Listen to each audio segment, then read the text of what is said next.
ذالک بأن اللہ لم یکن مغیرا نعمتا انعمہا علی قوم، اور یہ اس لیے اللہ تعالیٰ نے جس قوم کو کوئی نعمت دی ہو، اقتدار دیا ہو، دولت دی ہو، کوئی اور اللہ تعالیٰ نے اس پہ احسان کیا ہو، وہ اس میں تبدیلی نہیں کرتا۔ اللہ کسی سے دی ہوئی نعمت چھینتا نہیں ہے۔ حتیٰ یغیروا ما بانفسہم، جب تک کہ وہ اپنے حالات میں تغیر نہ کر دیں۔ نعمت کی ناقدری کریں گے تو اللہ اسے چھینے گا، جب تک اس کی قدر کرتے رہیں گے اللہ ان سے نہیں چھینے گا۔ وَأَنَّ اللَّهَ سَمِيعٌ عَلِيمٌ، اور بے شک اللہ تعالیٰ سننے والا جاننے والا ہے۔ كَدَابِ آلِ فرعون، جیسے کہ اللہ نے معاملہ کیا فرعون سے، نعمت چھینی نا، اقتدار کی نعمت ان سے چھن گئی، اور جنات وعیون، اور وہ کانوا نعمۃ فیہا فاکہون، وہ سب کچھ ان سے چھن گیا۔ کداب آل فرعون والذین من قبلہم، جو ان سے پہلے ہوئے، کذبوا بآیات ربہم، انہوں نے اپنے رب کی آیات کو جھٹلایا، فاہلکناہم بذنوبہم، ان کے گناہوں پر ہم نے انہیں ہلاک کر دیا، واغرقنا آل فرعون، اور فرعون کے لوگوں کو تو ہم نے غرق کر یا پانی میں ڈبویا، وکل کانوا ظالمین، یہ سب کے سب ظالم لوگ تھے۔ ان شر الدواب عند اللہ الذین کفروا، بے شک تمام جانداروں میں سب سے برے وہ جانور ہیں کہ جو ایمان فہم لا یؤمنون، جو ایمان نہیں لاتے۔ الذین عاہدت منہم، جن میں سے جن کے ساتھ آپ نے معاہدہ کیا تھا، مدینے میں آ کے معاہدے یہود کے ساتھ ہوئے، اور اس موقع پہ غزوہ بدر کے موقع پہ ایک قبیلے نے، ان 3 قبیلے تھے نا وہاں، بنو قریظہ تھے، اور ایک وہ جو بنو نذیر تھے، اور ایک بنو قینقاع تھے۔ بنو قینقاع نے اس موقع پہ معاہدہ توڑا تھا، بجائے مدد کرنے کے کوئی اور انہوں نے جو ہے نا وہ تخریب کاری کی تھی۔ تو الذین عاہدت منہم، جن میں سے جن سے آپ کا عہد ہوا ہے، ثم ینقضون عہدہم فی کل مرۃ، پھر ہر موقع پہ انہوں نے اپنا عہد توڑا، وہم لا یتقون، اور وہ ڈرتے نہیں ہیں۔ فإما تثقفنہم فی الحرب، ان میں سے اگر کوئی شخص معاہدے کے باوجود جنگ میں سامنے مل جائے، فشرد بہم من خلفہم، تو اس کو نشان عبرت بنا دو ان کے لیے بھی جو پیچھے ہیں، تاکہ ان کو بھی ہوش ٹھکانے آ جائیں۔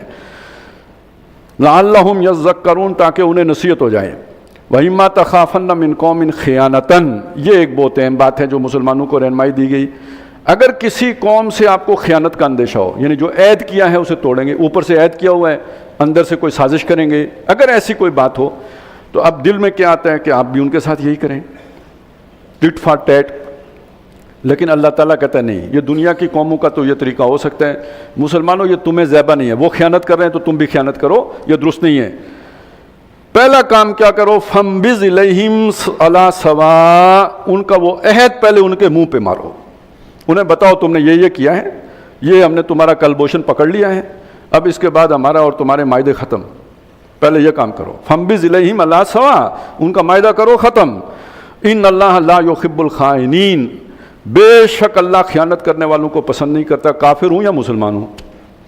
عہد کر کے پھر بے ایمانی کرنا کسی کے ساتھ، یہ اللہ کو مسلمانوں کا بھی پسند نہیں ہے۔ وَلَا يَحْسَبَنَّ الَّذِينَ كَفَرُوا سَبَقُوا، اور کافروں کے بارے میں یہ نہ سمجھنا کہ وہ سبقت لے جائیں گے، تم پر غالب آ جائیں گے اور تمہیں شکست دے دیں گے۔ إِنَّهُمْ لَا يُعْجِزُونَ، وہ عاجز نہیں کر سکتے، نہ اللہ کو نہ اللہ کے رسول کو، وہ عاجز ہوں گے، وہ کسی دوسرے کو، حق پرستوں کو عاجز نہیں کر سکتے۔ وَأَعِدُّوا لَهُم مَّا اسْتَطَعْتُمْ، اور ان کے لیے تیاری کرو جتنا تمہارے بس میں ہے، جتنی کر سکتے ہو۔ کون سی تیاری؟ من قوت، طاقت کی۔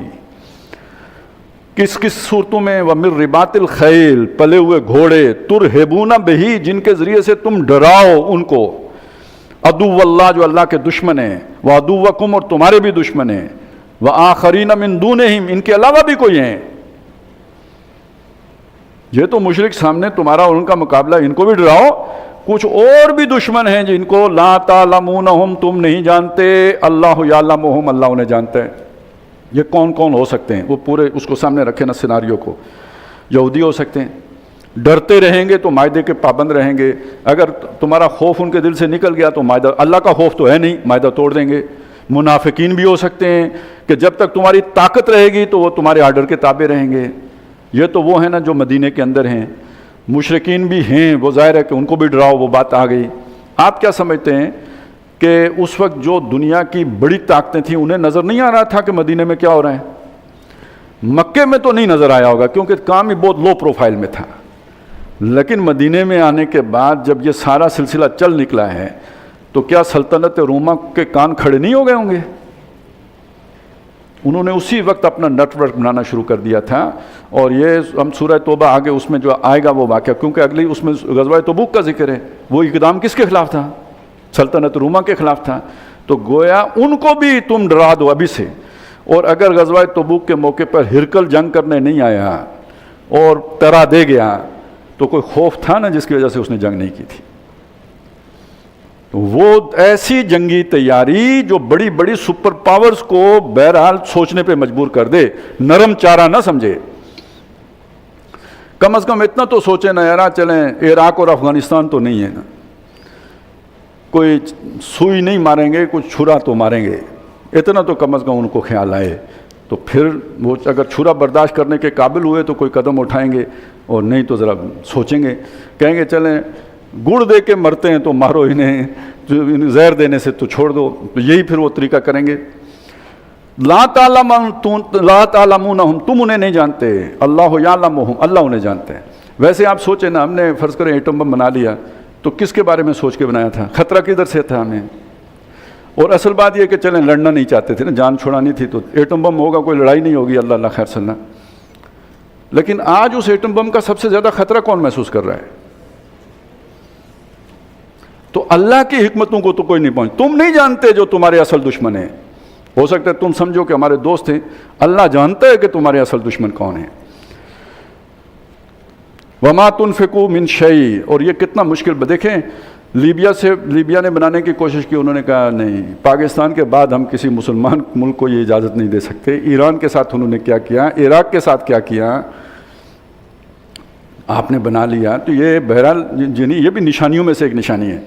وما تنفقوا من شیء، اور جو کچھ بھی تم خرچ کرتے ہو، یعنی فی سبیل اللہ، اللہ کی راہ میں، اس جنگی جو خرچے ہیں ان کے اوپر جو تم خرچ کرتے ہو، یوفی الیکم، اللہ تعالیٰ پورا پورا تمہیں واپس دے گا. وانتم لا تظلمون، تم ظلم نہیں کیے جاؤ گے. نیت صاف ہونی چاہیے. ویسے اس پہ جتنا خرچہ ہو، یہ ہمارے ہاں لبرل لوگ مطلب اس کا شور تو مچاتے ہیں نا جی، کہ اگر جو کچھ ہم فوج پر خرچ کر رہے ہیں، جو اسلحہ سازی پر خرچ کر رہے ہیں، یہ عوام پر خرچ ہو تو کتنی خوشحال ہو. تو وہ خوشحالی اگر کیا کہتے ہیں ہندوستان کی غلامی اختیار کرنے کی صورت میں ہو تو کوئی عزت کی بات تو نہیں ہے نا. تو وہ جسٹیفائیڈ ہے وہ خرچہ. اگر وہ اللہ کی خاطر ہو، اللہ کے رسول کی خاطر ہو، تو اللہ تعالیٰ وہ برکتیں عطا کرے گا، اس سے دگنا چگنا مال غنیمت دے گا، تمہیں فتح یاب کرے گا.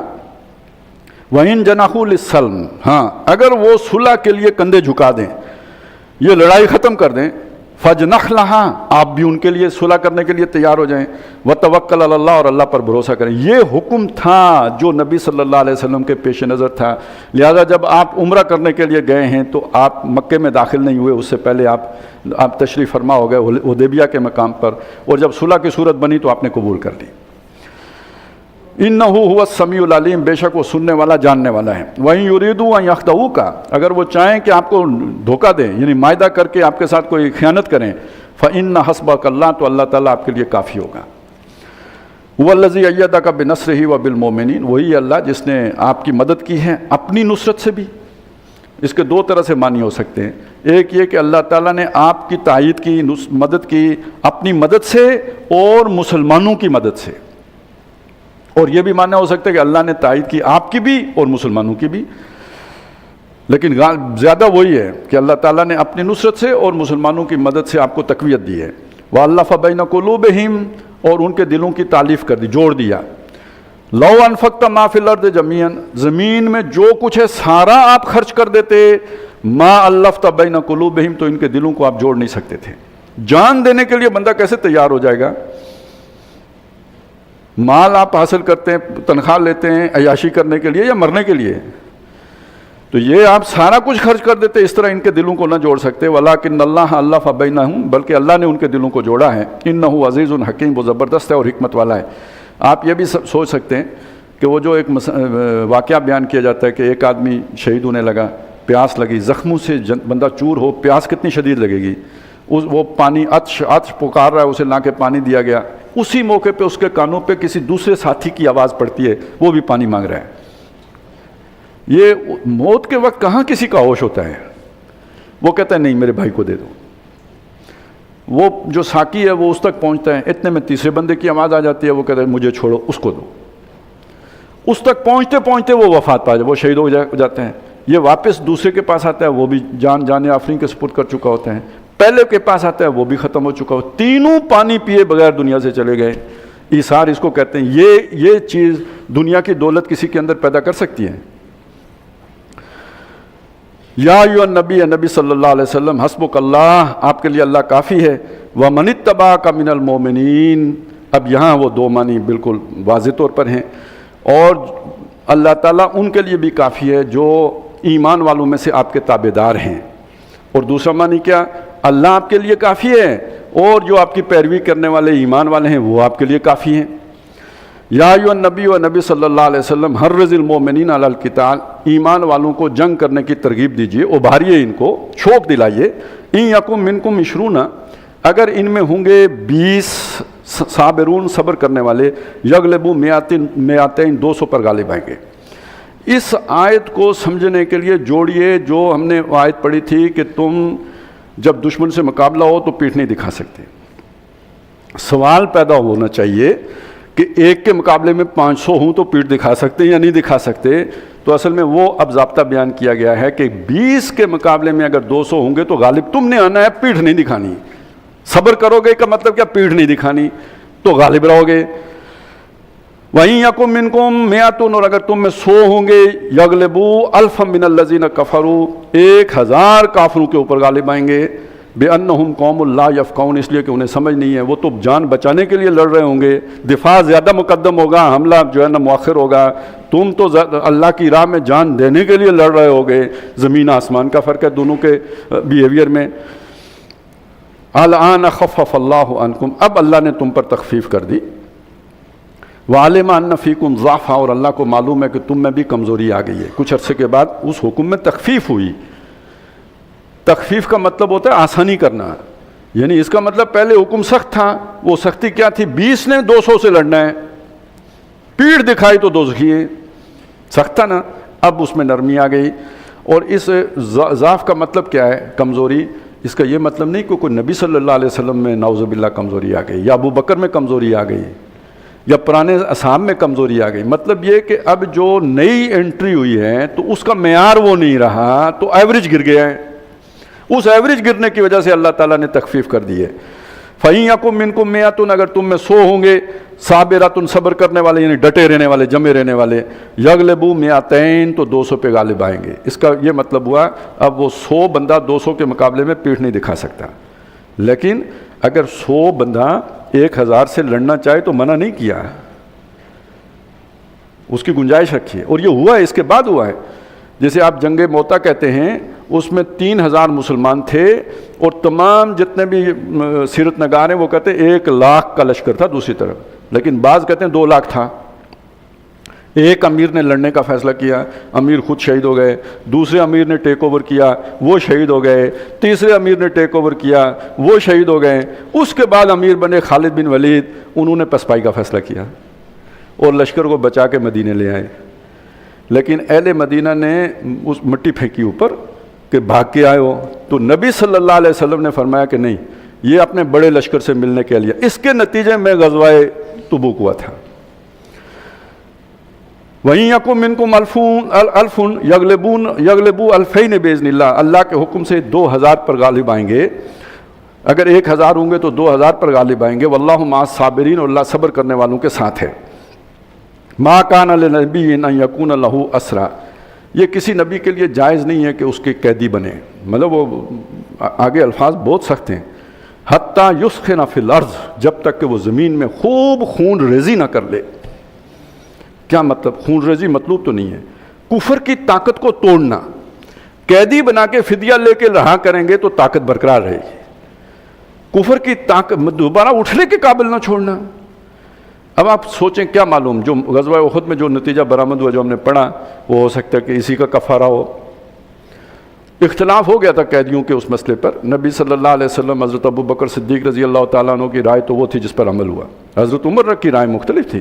70 بندے پکڑے ہوئے ہیں، ان کے رشتہ دار ہی ہیں نا، اپنے رشتہ دار کو اپنے ہاتھ سے مارو. تو ان کی تو وہی تھی کہ ان کو قتل کرو. اللہ تعالیٰ اس رائے کو یہ تصویب کر رہے ہیں. نبی کی شان ہی نہیں ہے کہ وہ قیدی پکڑے.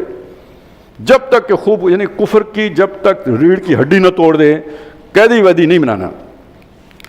تریدون عرض دنیا، کیا تم دنیا کی زندگی یہ سامان ہے وہ جو اس کے بدلے میں فدیہ ملنا ہے اس کے طالب ہو. واللہ یرید الآخرہ، اللہ تعالیٰ آخرت چاہتا ہے. واللہ عزیز حکیم، اور اللہ تعالیٰ زبردست ہے اور حکمت والا ہے. اب یہ کہ یہ تو بات تو غلط ہو گئی ہے، لیکن چونکہ اجتہادی خطا ہے، یہ اللہ کے ایک حکم کی ہی تعویل کی گئی ہے اصل میں، جو اللہ کو پسند نہیں آئی ہے، لیکن چونکہ حکم کو توڑا نہیں گیا تعویل کی گئی، اس لیے اللہ تعالیٰ اس کے الاؤنس دیتا ہے. وہ اب اس کا ذکر ہے. لولا کتاب من اللہ، اگر اللہ تعالیٰ کی طرف سے ایک بات لکھی ہوئی نہ ہوتی، سبق جو پہلے گزر چکی ہے، یعنی یہ سورہ محمد میں ہم پڑھیں گے اس میں، لیکن نزولی ترتیب میں وہ پہلے اتر چکی تھی. لمسکم فیما اخذتم، تو جو تم نے مال لیا تھا اس کے بدلے میں تم کو پہنچتی عذاب عظیم، سخت سزا.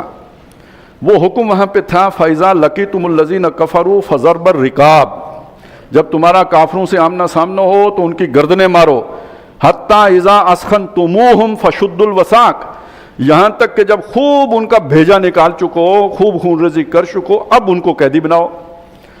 اور فَإِمَّا مَنًّا بَعْدُ وَإِمَّا فِدَانٍ حَتَّى تَضَعُ الْحَرْبَ أَوْزَارَهَا، اس تَضَعُ الْحَرْبُ أَوْزَارَهَا، اس کے بعد چاہو تو انہیں فدیہ لے کے چھوڑ دو یا احسان کرتے ہوئے چھوڑ دو جب جنگ اپنے ہتھیار رکھ چکے.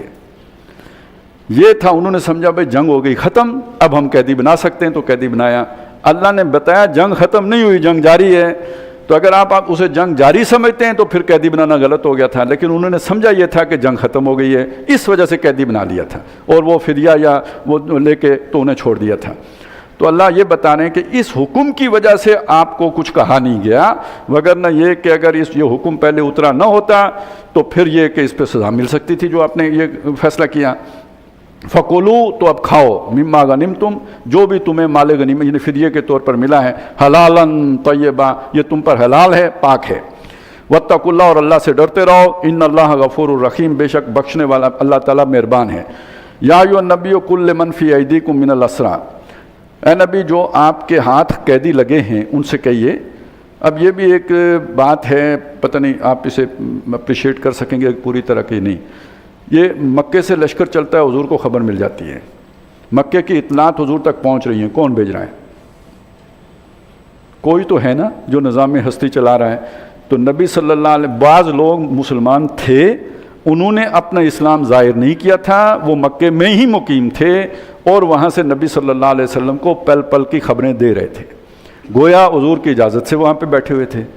اب یہ تو ان کی پوزیشن ہو گئی اللہ کی نگاہ میں، قانون کی نگاہ میں وہ ابھی مسلمان نہیں ہوئے، کون تو کلمہ شہادت پڑھیں گے تو مسلمان ہوں گے. لہٰذا اب اگر ان میں سے کوئی گرفتار ہو گیا ہے تو ظاہر ہے وہ اب اس پہ قانون کا اطلاق ہوگا، فدیہ تو اس کو بھی دینا پڑے گا. اب وہ دل میں سوچے یا حضور کو آنکھوں ہی آنکھوں میں کہے کہ میرے ساتھ کیا ہو رہا ہے، آپ کو تو پتہ ہے میں کون ہوں، تو اطلاق تو قانون کا ہوگا. تو اللہ تعالیٰ اسے تسلی دے رہے ہیں کہ فکر نہ کرو، آج یہ 2 فدیہ اللہ تمہیں اس سے بہتر عطا کر دے گا، تمہارے لیے جو ہے نا آگے گارنٹی موجود ہے. ان قیدیوں سے کہہ دیجیے ان یعلم اللہ فی قلوبکم خیرا، اگر تمہارے دل میں واقعی خیر ہوا، ایمان سچا ہوا تمہارے دل کے اندر، یؤتکم خیرا مما اخذ منکم، وہ تمہیں دے دے گا، تم دے دیے جاؤ گے جو کچھ تم سے لیا گیا ہے، اللہ تعالیٰ تمہیں دے گا جو کچھ تم سے چھین لیا گیا، ویغفر لکم، اور تمہیں بخش بھی دے گا. واللہ غفور الرحیم، اللہ بخشنے والا مہربان ہے. وہیں یریدو خیانتک، اب یہ جاسوسوں کا بڑا مسئلہ ہوتا ہے، یہ ڈبل کراس بھی کرتے ہیں نا، پتہ نہیں ہوتا ادھر ہیں یا ادھر ہیں، وہ ہر طرف کھیل جاتے ہیں. تو اگر یہ ان میں سے کوئی ارادہ کرے گا خیانت کرنے کا، فقد خان اللہ من قبل، تو یہ پوری قوم نے اللہ سے پہلے خیانت کی تھی. وہ جو معاہدہ اللہ سے کیا ہوا تھا عہد الست اسے توڑا ہوا ہے اور شرک پر کاربند ہیں. فامکن منہم، تو اللہ تعالیٰ نے پکڑا دیے نا، گرفتار کروا دیے. واللہ علیم حکیم، اور اللہ علم والا حکمت والا ہے. ان الذین آمنوا وہاجروا وجاہدوا، اب یہ مسلمان کی دوسری تصویر کا رخ آ رہا ہے. وہ اگر باطنی پہلو تھا اس میں نمایاں کیا گیا، ایمان میں اضافہ ہوتا ہے، ان کی کیفیات دلی ایسی ہوتی ہیں، نماز اس خشوع و خضوع کے ساتھ پڑھتے ہیں. یہ اب وہ تحریکی زندگی، جہاد، قتال، قربانی، ایثار، اللہ کی راہ میں سب کچھ لگانا کھپانا، وہ تصویر کا دوسرا رخ، یا یہ کہہ لیجئے کہ تحریکی پہلو اسے غالب کیا گیا ہے. بے شک وہ لوگ جو ایمان لائے، وہاجروا جنہوں نے ہجرت کی، وجاہدوا باموالہم وانفسہم فی سبیل اللہ اور انہوں نے جہاد کیا اللہ کی راہ میں اپنے مالوں اور جانوں کے ساتھ، والذین آواؤ اور جنہوں نے ان کو ٹھکانہ دیا، پناہ دی، ونصروا اور ان کی مدد دی، اولئک بعضهم اولیاء اور بعض یہ ایک دوسرے کے دوست ہیں، والذین آمنوا ولم یہاجروا اور وہ لوگ جو ایمان تو لائے لیکن انہوں نے ہجرت نہیں کی، ایسے بھی بعض لوگ تھے ایمان لائے لیکن ہجرت نہیں کی، ما لکم من ولایتہم من شیء ان کے ساتھ دوستی کرنے کے جو تقاضے ہیں ان میں سے کسی کا بھی آپ پر ذمہ داری عائد نہیں ہوتی، کوئی دوستی نہیں ہے ان کے ساتھ، حتیٰ یہاجروا جب تک کہ وہ ہجرت نہ کریں، لیکن ایک صورت ہے وَإِنِ اسْتَنْصُرُوكُمْ فِي الدِّينِ اگر وہ دین کے معاملے میں تمہاری مدد مانگیں، ایمان لے آئے ہجرت نہیں کر سکے تھے، ان کی قوم ان پر ظلم کر رہی ہے اور وہ تم سے مدد طلب کر رہے ہیں کہ ہمیں اس ظلم سے نجات دلاؤ، فَعَلَيْكُمُ النَّصْرُ تو تمہارے ذمے ہیں ان کی مدد کرنا،